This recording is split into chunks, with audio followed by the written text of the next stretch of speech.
Hello, and welcome again to PointCounterpoint, the 46360 show. This is our February 17th, 2018 edition. The opinions expressed by the show's host, myself, Dwayne Perry, and Anthony Tony Hendricks, will many times conflict, thus the title, Point Counterpoint. Point Counterpoint is a weekly issue show for our area. Point Counterpoint always lets you be the judge for yourself. We live in an information free-for-all. It's hard to see through all the misinformation and get to the accurate facts, what is right and best for our community. We will not libel, discriminate, or disrespect anyone or their views. We believe in the constitutional First Amendment, right of free speech, and we support anyone who voices their opinion as part of their duty to their community. This program brings you just that, an unedited, honest, candid discussion of issues. The producers of Point Counterpoint are solely responsible for the content of the show, but because the show is not rehearsed, we take no responsibility for the opinions and statements made by our guests or for the information they gather from public sources. We will adhere to all applicable federal, state, and local regulations concerning limits of public speech and program content. The intent of the show is to thoroughly research current issues that affect our community, present the facts surrounding the issues, discuss the pros and cons, then present to our viewing audience what we together or individually feel is the best solution for both the community and the public. Point Counterpoint 46360 show is a property of its producers, Dwayne Perry and Anthony Tony Hendricks, and may not be rebroadcast without the written permission of its producers. The producers take no responsibility for the opinions of others in the postings of comments in chat rooms, blogs, video logs, forum posts, or other media. We welcome and encourage ideas and suggestions for the show. We can be reached at 46360show@excite.com. Our shows will air on Comcast Cable Access and will be rebroadcast by us on YouTube under the label Point Counterpoint 46360 show. Again, welcome to Point Counterpoint, the 46360 show, brought to you by Dwayne Perry and Anthony Tony Hendricks. We hope you enjoy the topics, our discussion, and the show. Well, let's get started, Tony. What do we have on our agenda for today?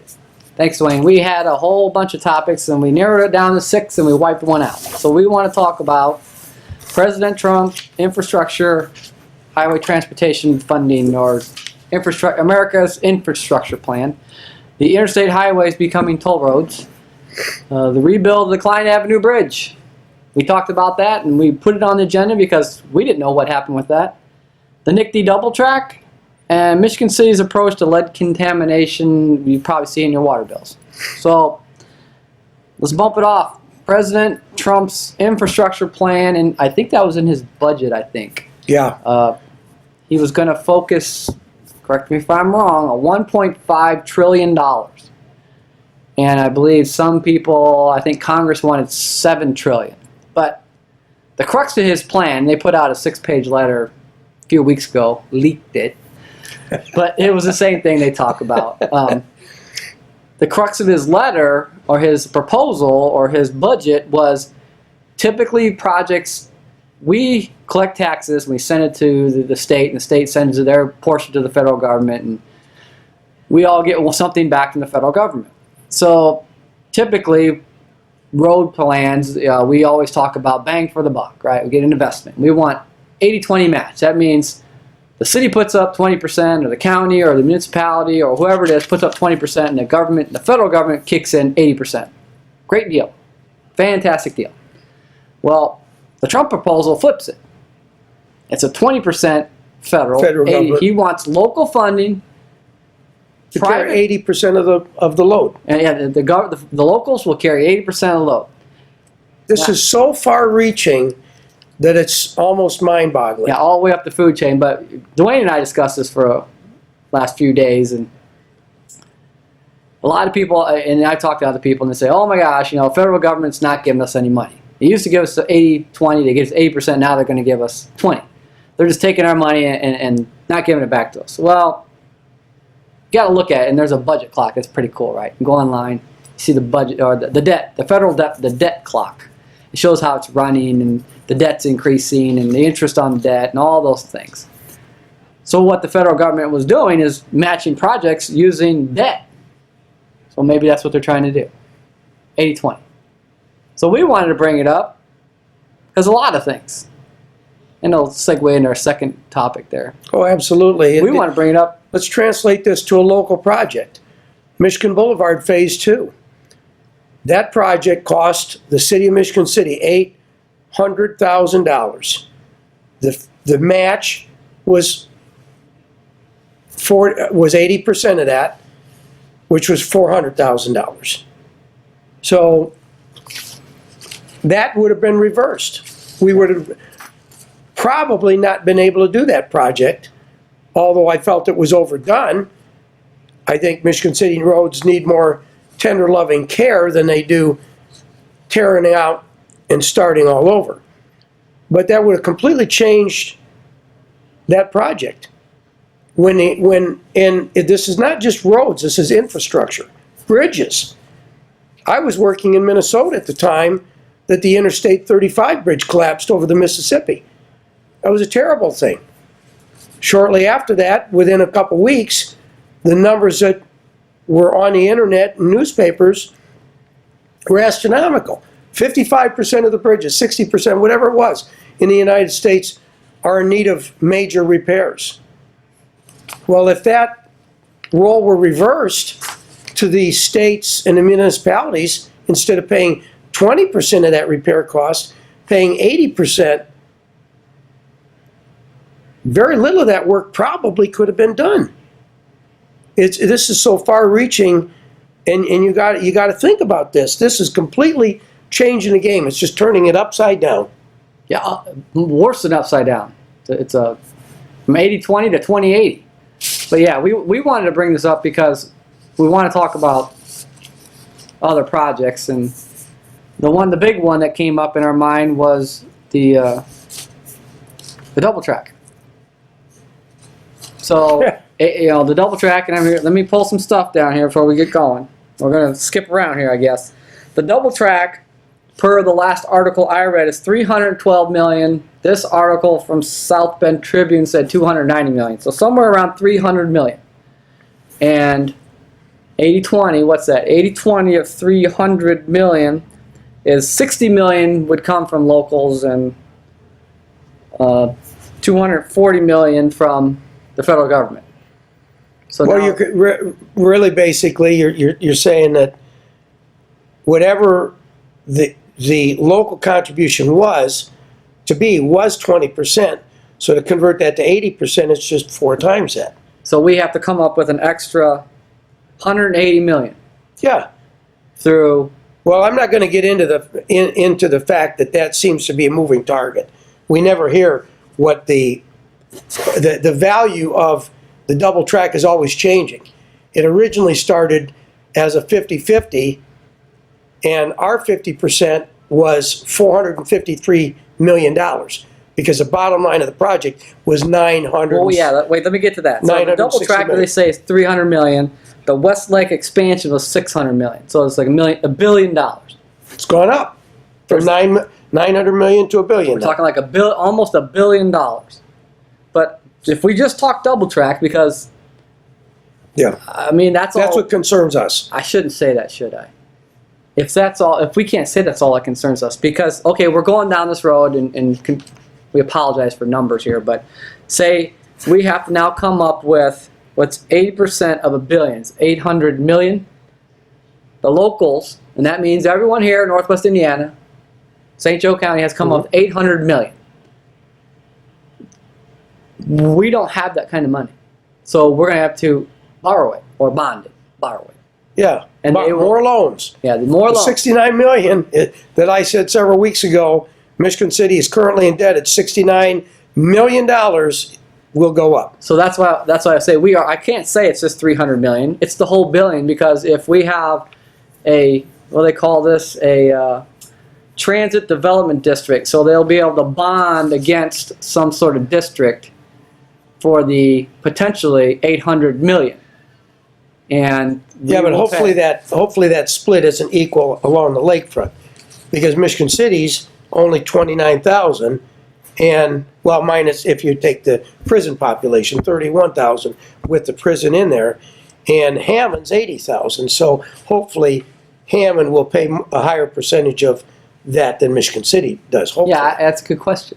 How do you bond in such a huge region and use Make it fair. tax increment payback?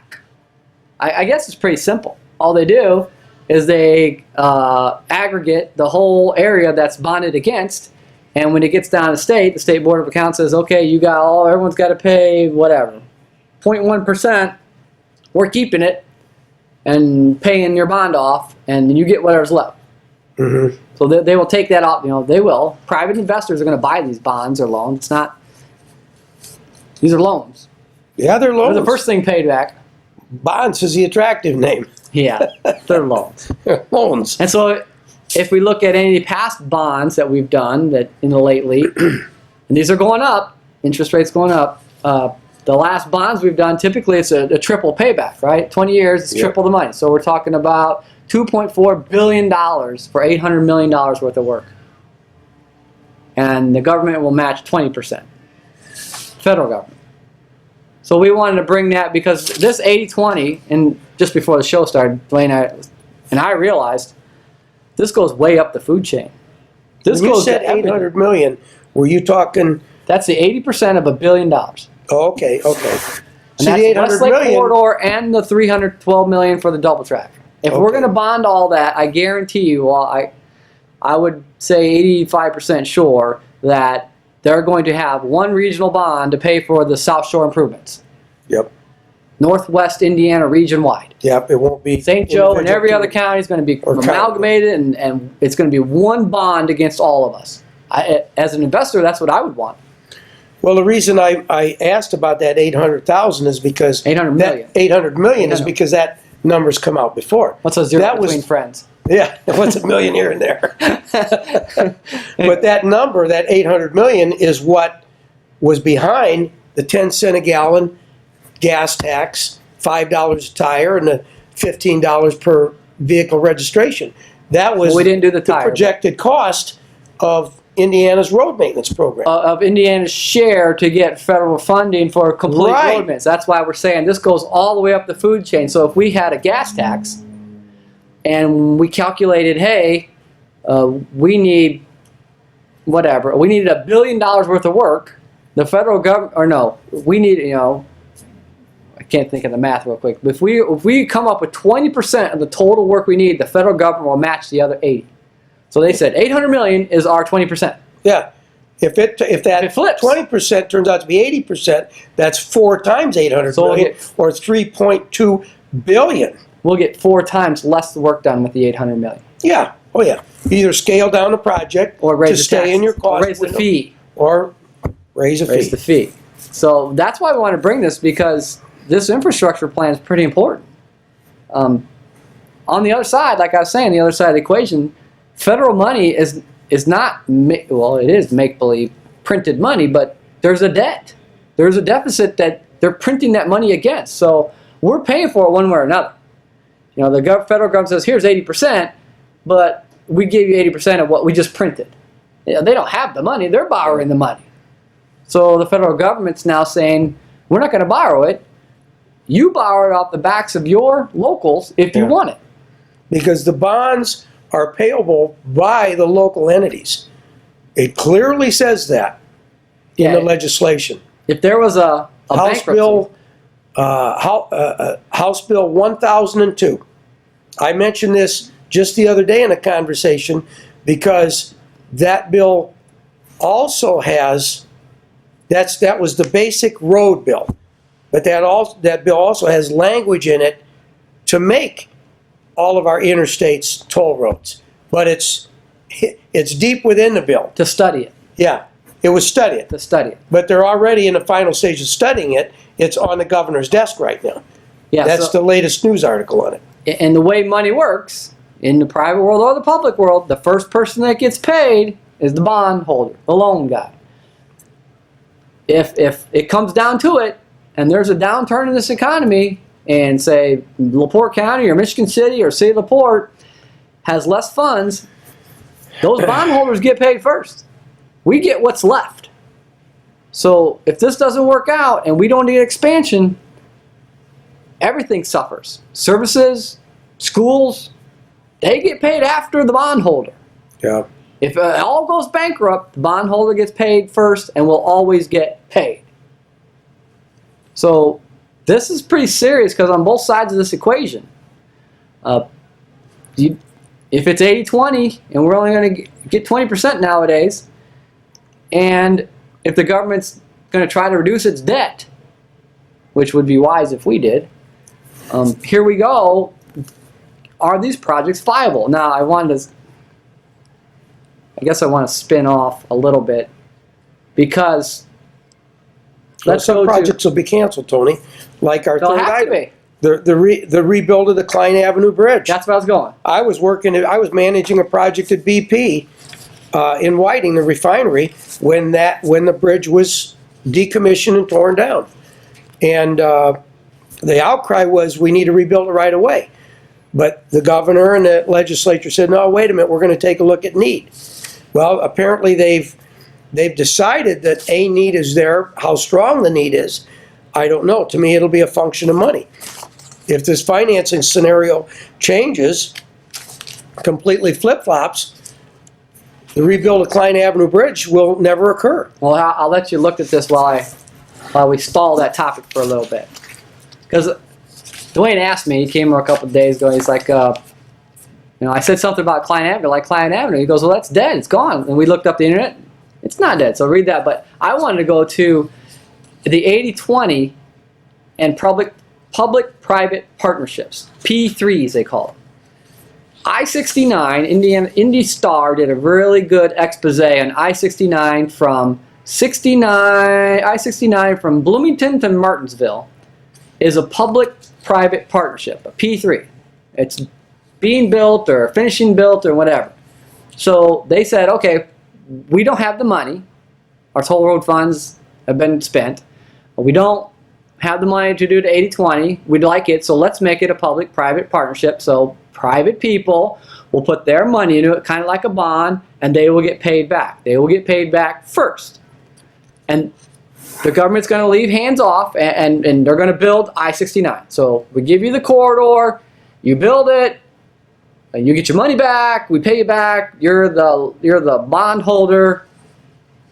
So they did this, and this was under Pence.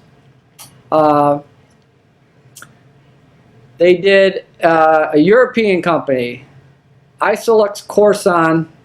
It had an 80% stake in I-69 Development Partners. So it was a group of people called the I-69 Development Partners who were going to build the road and get their money back.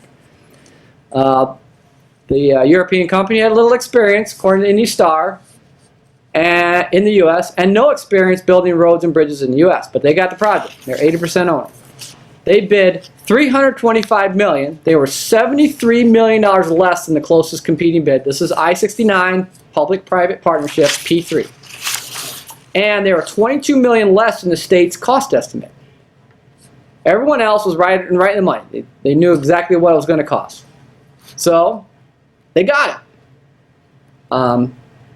They floated bonds to do the work. They got the finances ready, and they started building the road. Well, the funds didn't work out so good. They had problems. They didn't have the expertise. Here the Indy Star says construction started 4 months behind schedule because of design and permit issues. They hired an NDOT person to control it, to go in there and try to fix it when it was kind of screwed up. And then got real quiet about it. And it wasn't working very good. Article, they were asking Indianapolis what happened. They were real quiet about it. But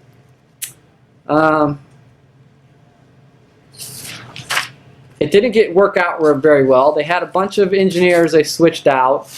And I'm looking at here, trying to find the end of the article, that I think the state took it back over. So this is how the federal government is saying 80-20. We're going to want something else to happen other than a federal 80% match, whether that's a private investment like the toll road or I-69. It says here, not every state is expected to jump on the P3 bandwagon. Many don't even allow it. They're looking for safer ways to get roads built and not fall apart. And if a public-private partnership falls apart, the only person left is the government to take it back over, and we will pay dearly, as they said in here. But end of the article, Indiana's P3, public-private partnerships.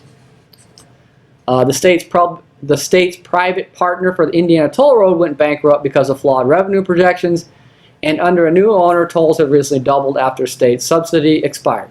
So the new guy, which is really the same guy who went bankrupt, got double the tolls, so maybe it'll work out. They had a proposal for leasing cell tower space, but it was never approved by the state budget committee, and it was abandoned by Governor Eric Holcomb. The Ohio River Toll Bridge connecting the east area of Jeffersonville to the eastern suburbs of Louisville, Kentucky has largely been hailed as a successful project. So public-private partnerships are here, and it seems like that's what the federal government wants us to do. We know the Republicans control the executive branch, the judicial branch, and well, the conservatives, and the legislative branch, just as they do in Indiana, so we presume they will follow suit. And my question is, to jump back to Nick D. Double Track, if this 80-20 match happens, and we only get 20%, will there be a private individual finance arm that would say, okay, that's why I gave you that. They'll say, okay, Yeah. let's leave the funds. We will finance this $1 billion. We want part of the fee. So that's what I gave you, the Klein Avenue Bridge. They're already doing it here. At the bottom of the article said the project, but like every Klein Avenue Bridge. Klein Avenue Bridge, like every other project, getting them started is the hardest part. It said the building was supposed to start last year, 2016, after groundbreaking, but it was delayed. Now they're saying by open in traffic 2019. Well, apparently it didn't do it in 2017 and 18, because now it's going to be 19. But at the bottom of the article, it says the project is being funded by United Bridge Partners, a private investment company funded by FIG Bridge Group and the investment firm, American Infrastructure Funds. So the private firm is getting money, right? Right. And this is going to be a toll bridge now. Tolls will be set in a $2.25 to $2.50 range. And that bridge costs, that's why I highlighted that. That bridge is supposed to cost, what is that? $140 million. So that's about less than half of what our double track, $300 million, is for us. So for $140 million for a new bridge, Klein Avenue, they're going to charge $225 to $250 range for passenger vehicles. Is a private arm going to step up to fund? Is a private arm going to come in and say, okay, federal government's only giving you 20%. It's $300 million, so we are going to be asked. Well, the city and the counties have all ponied up what, $60 million. So we take $300 million. Sorry, excuse us for numbers. $300 million minus 60 is $240 million. Minus another 60 is $180 million. So as a private firm, that's almost $140 million. Is a private firm going to come along and say, okay, you're not going to get the 80%. We will fund $140 million with this payback mechanism. We want a share of the fare from this double track because it's supposed to give me a lot more riders, a lot more users, 1 hour. Is that where, I guess that's what I just thought on this show. That's where we're going. Is $140 million going to be covered by a public bond, a public-private partnership, or private investor? Because the way it's going now, federal government's not giving us that $240 million. No, they're not. So hopefully it'll be a private investor, which as a business, as the corporate business world keeps growing, so many of the big entities in the United States now are not multi-million-dollar companies, they're multi-billion-dollar companies. So these numbers, as overwhelming as they appear to be, in that arena of the business world, they're not that big. No, it's not that big. To them. And the economy's going good. Maybe someone's going to say, this is a good investment. I can secure the financing myself because I got a guarantee that I'm going to get $140 million plus interest, whatever you're going to get back, from this governmental or this entity. Now I highlighted that. That's pretty cool. That this private firm, depending on the use of the bridge being a constant. But like we've talked about with the interstate highways becoming toll roads, you're going to see their bigger customers, the commercial drivers, the tractor trailers. oh, that's a good point. They're going to be jumping off, so their primary income is going to be from cars. They don't have to jump off. They're just not going to jump on. Yeah, They're already driving the city streets today. yeah. But that's pretty neat that maybe we could do something like that. Maybe everyone should do something like that. It says 10 cents from each toll will go to East Chicago to fund city infrastructure projects. So not only did, what group was that? American Infrastructure Funds, the FIG Bridge Group. Not only did they pony up $140 million, they're giving back 10 cents from each toll to East Chicago for infrastructure. So let's say somebody funds the double track and they say $140 million. Can we get some portion of money back to fund infrastructure in Michigan City? It's working right here in East Chicago. Yeah. And maybe that's where we should have been in the toll road. What's that, about 2 or 3%? 225 would be 22%, 22 cents would be 10 cents. A tenth of that's about half. 2 cents. Yeah, so we get about 3% back on Don't it. you think that would have been a better deal with a toll road? Say, or at least Oh, yeah. we don't want $3.5 billion up front. We want X dollars from every toll.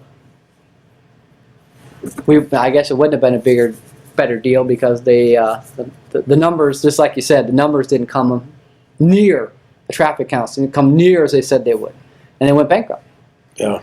But like you said, you toll something, what happens? These are necessary costs. Infrastructure is crumbling in this country. They're necessary costs that have to be addressed somehow. And to turn to the public all the time in everyday cost, so much a cents a gallon gas and tires on your car, registrations, that's not the way to do it. Well, what I say, 140 million? Yeah.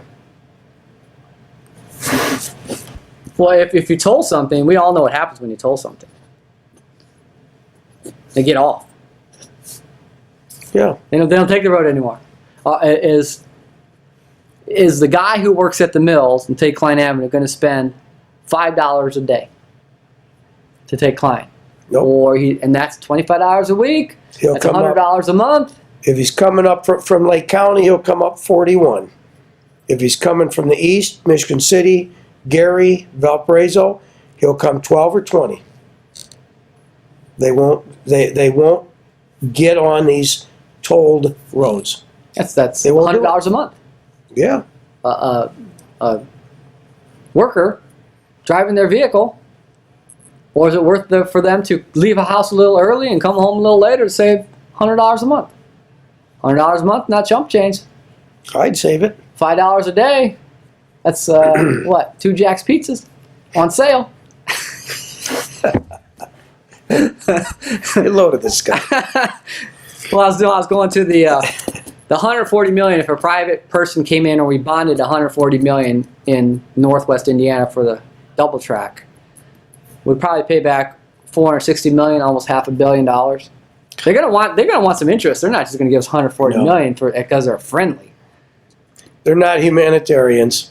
They're businessmen. Well, they got people behind. They got stockholders, of which we have our 401ks are in the stock market, and we are stockholders in everything. Walmart. We're sitting here saying, make money for us, make money for us. We beat on. I want to make money. I want to see my 401k grow. And this is how they hit the make market. And this is how they make it. So that started the Klein Avenue discussion. We didn't know. You didn't know, right? What happened to Klein Avenue? We thought it was gone. And, Yeah, I thought it was gone. The word I heard was that downstate they said you don't need Klein Avenue. And I've got to be honest, I did not see a major negative impact on the region without that bridge. I didn't see it. Well, do you see a major positive impact with the bridge? Well, Ameristar is very excited about it because they're hoping to draw their Illinois traffic that they were drawing before the bridge went down. The American infrastructure funds must see a positive impact. Oh, yeah. They're willing to put $140 million on the line. Their projections are obviously good. I didn't know what happened to it either. I hadn't seen it in the news for months and months and months. I thought, I thought it was gone. Gone for good. We're just done with it. We've all found a way to get around without it. We got around without it before we built it. Just move on. That's what I thought happened. But here's the internet. Took me what? What did it take me? 10 seconds to pull that up. There's this major article. Boom. Klein Avenue. East Chicago had a Chamber of Commerce meeting, and they're going to say it's going to be open in 2019.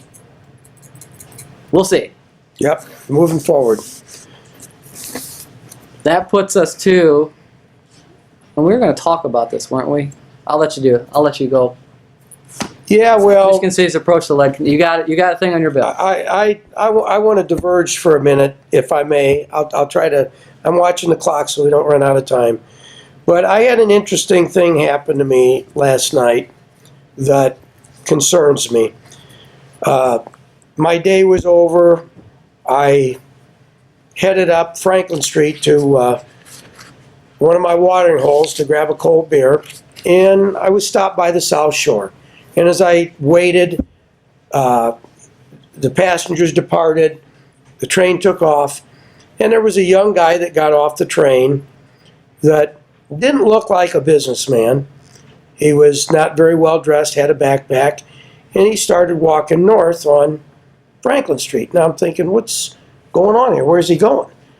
And I put on my little home investigator kit hat, and I hightailed it around the block and stayed far away, but I kept watching him because I wanted to know. Because I've heard a few disturbing stories about our new project in town, Art Space, that some of the residents basically spend their time in Chicago and they come over and they stay at their apartment Art Space on weekends.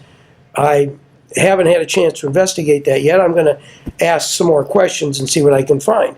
But anyway, I watched this guy walking, and I saw a car pull. He was walking down the street, and I saw a car pull up. It was going north, and it passed him and then stopped a short ways before him in the middle of a block. And as he walked by the car, he walked over and opened the car door, threw his backpack in the car door, slammed the door, and the car drove off. And he just kept walking. And right away I thought, oh, this guy just didn't deliver groceries to that, whatever it was, in the car.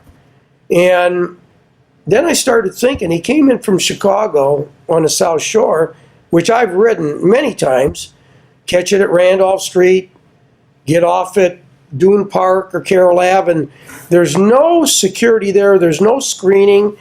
I've seen some, the NICD is hiring some transportation police, but I don't see them around.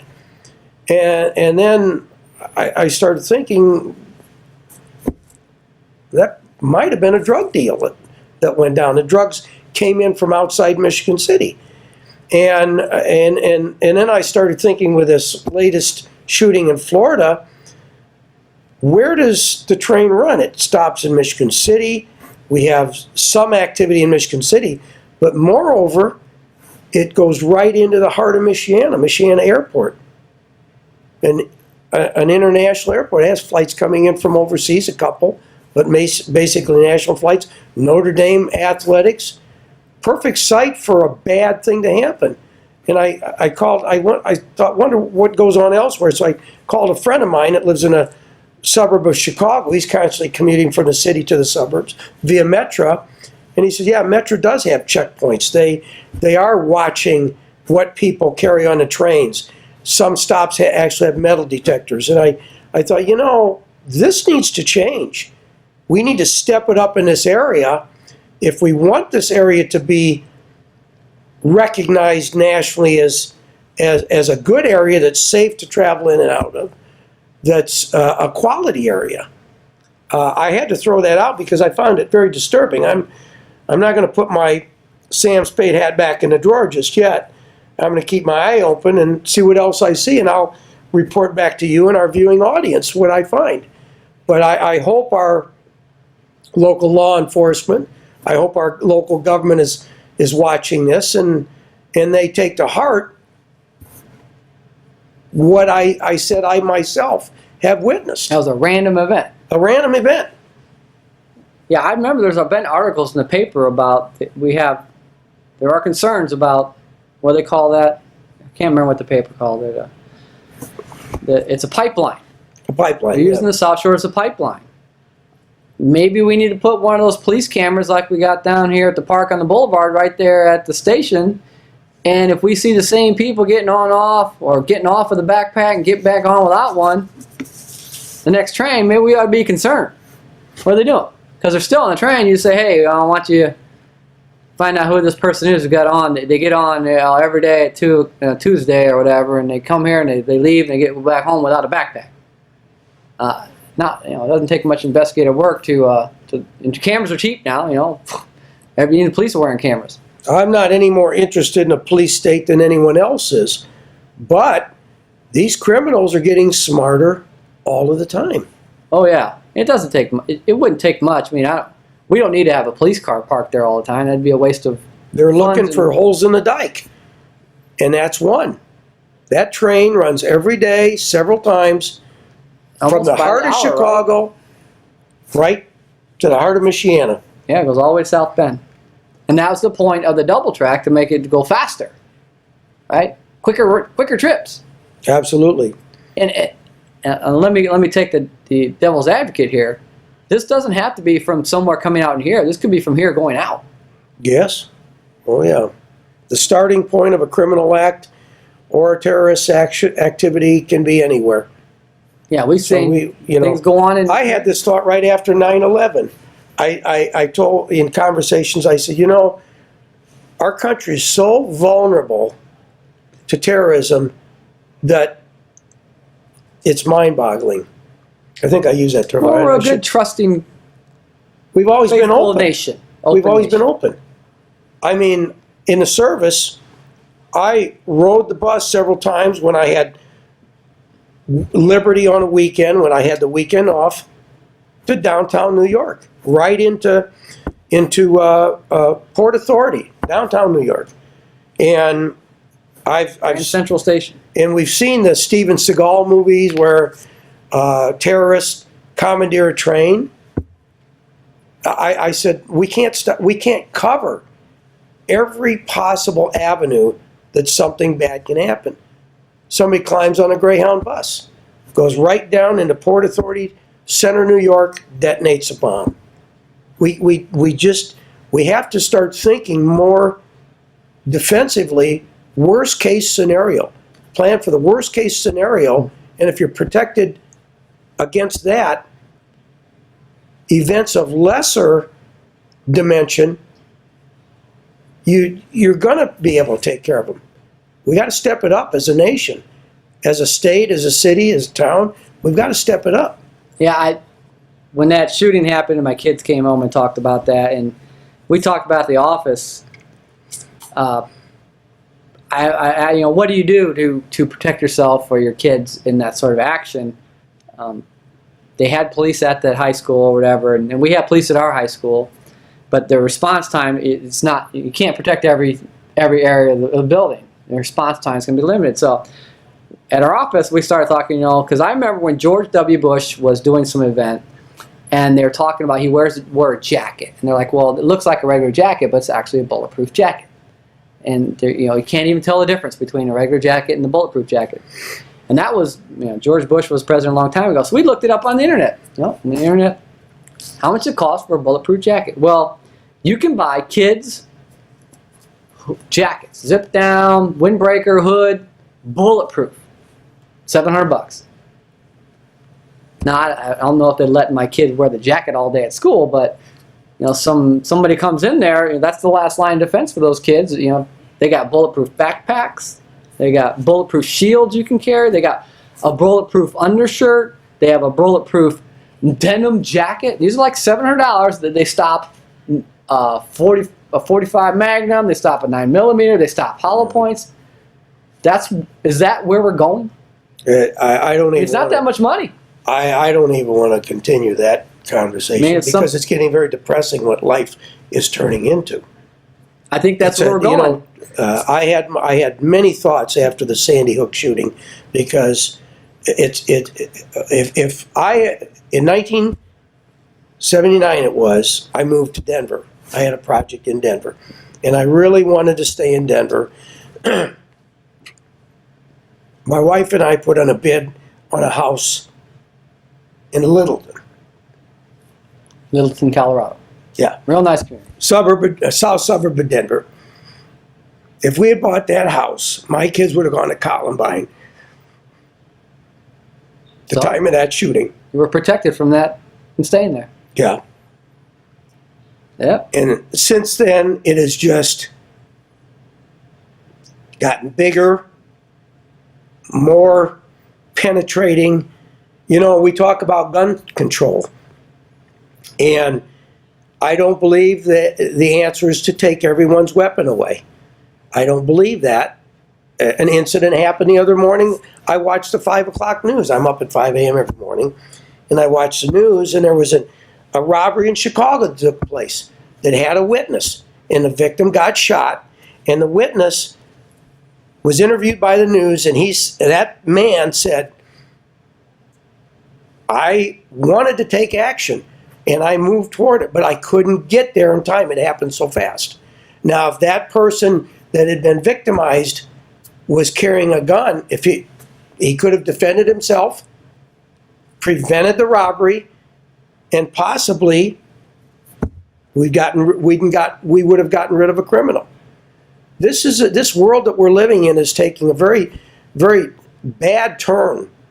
The radio station I listened to on the way to work, they were just appalled. They said that when the police officer that was just killed in Chicago, very well respected man, wonderful person, that when the ambulance that carried the dead body passed by Cook County Jail, the prisoners that could see that procession applauded at that another policeman had been killed. That is a comment that I don't know how to respond to. That the criminal community is uniting against the good community. Criminals aren't remotely located. They appear to be developing their own community and supporting each other. The bad people against the good people. I don't know what the answer is, but we need to, if we take away all the guns, Google stabbings in China. Yeah. In China, they don't allow, no one has a weapon, but they have knives in China. So if you have a disturbed individual, he goes into a public place with as many knives as he can carry, and he runs around stabbing people until he's overcome and taken under control. 8, 9, a dozen people get stabbed. Many of them die before. If one person wants to kill someone, they're going to do it. They're going to do it with a rock, a gun, a knife, poison. They're going to do it. We have a mental health issue in this country. We do. And that's going to be the hardest thing to control. Because the only way I can see profiling people mentally would be every so often, every man, woman, and child above a certain age, they take a 15-minute test that is evaluated to kind of gauge their mental stability and where they're at. Well, the legal profession and the ACLU will never allow that. I don't think I'd allow it. George Orwell? Woo! Yeah, it is a Here we go. It is a disturbing thought, but what's the end of this path we're traveling right now, Tony? I don't know, but we're going to find it. We're going to find it. I don't know what it is, but we're going to find it. Well, enough on that. I saw what I saw. It bothers me, and I'm going to continue to look at it. Okay, so then I wanted to bring up an article we talked about, which wasn't on the agenda. Real quick. The mayor's going to have roundtable meetings like mayors do. Yeah. And the article said something, and the mayor said, you never know where you're going to find a good idea. Well, we're here. Every week we're here. We talk about lots of shows like this. We've had lots of shows. We talk about things that affect quality of life, affect our community, Michigan City, our county, LaPorte, the state of Indiana. We talk about these things that have the potential of being negative, of reducing our quality of life. Quality of life is such a broad term. Reducing the economic state of our area, the safety in our area, the opportunity for growth, for jobs. We talk about these things. All they got to do is tune in. And there's a lot of cable access shows here that we're not the only one. Alco puts on. And good-hearted people take their time and do their research and just got to turn the channel on. Not hard. Anyways, but don't sidestep the issues. I'm talking about our government now. Don't sidestep the issues. We have it on our agenda, and Andy hasn't come in yet to shag us off the air, but lead contamination. When it first became known, there were so many homes in Michigan City that were built during a certain time span that had lead in the homes. It's not only in the paint, it's in the lead, it's in the water piping. Used to solder the pipes together with lead. Yeah, and not everybody has PVC or PEX or copper in their house. And my position on that was when those homes were built, they were built compliant with the Uniform Building Code, which was approved by the City of Michigan City, County of LaPorte, State of Indiana, and the United States government. And when you have a community like Michigan City, there are many of them that, and I refer to this number time and time again, those are IRS statistics that say over 70% of the people in Michigan City don't have much money. They're low income. And you expect the people to correct these problems themselves that were created by government in approving the building codes. That's wrong. Michigan City cannot afford, nor can LaPorte County, nor can the state of Indiana, to just say, okay, we're going to replace all the piping in your home, or we're going to tear out every inch of lath and plaster that has asbestos in it, or strip the walls bare and get the paint out. But they need to be there. They need to be there with split the cost of it, offer interest-free financing for these people to help them out. Well, it's about time we start spending money on our people, our residents.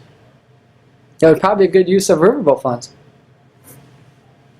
Well, see, infrastructure comes in many forms. In the engineering surveying world, and we get this in the surveying world all the time, people come up and say, something's going on in front of my house, or my driveway, or my tree, or whatever. Or we do a boundary survey and a fence, and we have to educate people a lot, saying, usually from your side of the sidewalk all the way to the pavement, that's owned by the city. 99% of the time, that's the city's property. The city owns that. When somebody came along and that was open ground, and they said, we want to develop this ground, and we want to build houses or commercial buildings or whatever we want to build, and we want to put streets in, they typically take the streets, the right-of-way, and they give those to the city. The city owns them. There's no taxes on them. They maintain them. And in my mind, it drives me crazy that when we talk about water lines or sewer lines, the cities, and nearly every city in America does, it says you have to replace it all the way out to the main trunk. So you have to go into our right-of-way. First, you have to come to us and say, we're going to give you a permit, and you have to pay for that permit. And then you have to dig up our right-of-way and put it back like we had it. Yeah. I personally think it's the city's responsibility. When it hits that property line, this side's public, they fix it and pay for it. If there's lead lines in it, they fix it. This side's private, you pay for it, you fix it. I was going to bring up the court case. I'll have to do it. Google Scholar. You can look up any court case you want. I did a lot of research about 10 years ago because, and it's kind of fading away now, but we have these laws. You got to plow, you got to shovel your sidewalk, or we're going to get a fine. I had to pull the court case up, but there was a lot of litigation on that because how are you responsible as a private landowner to shovel the public sidewalk on public property?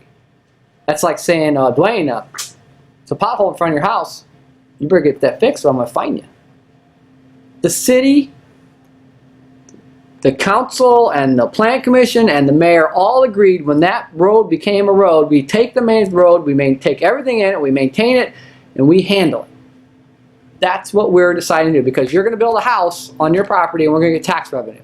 So tax revenue increased and the city said we'll take the road. And that road included the storm sewer, the sanitary, the water, the streets, the curbs, the tree lawn, and the sidewalks. Because I know the city of LaPorte went through multiple months, and I think it went to the Indiana Appeals Court, that said they tried to say they don't own the sidewalks, so they're not responsible for the handicap access to those sidewalks or the sidewalks.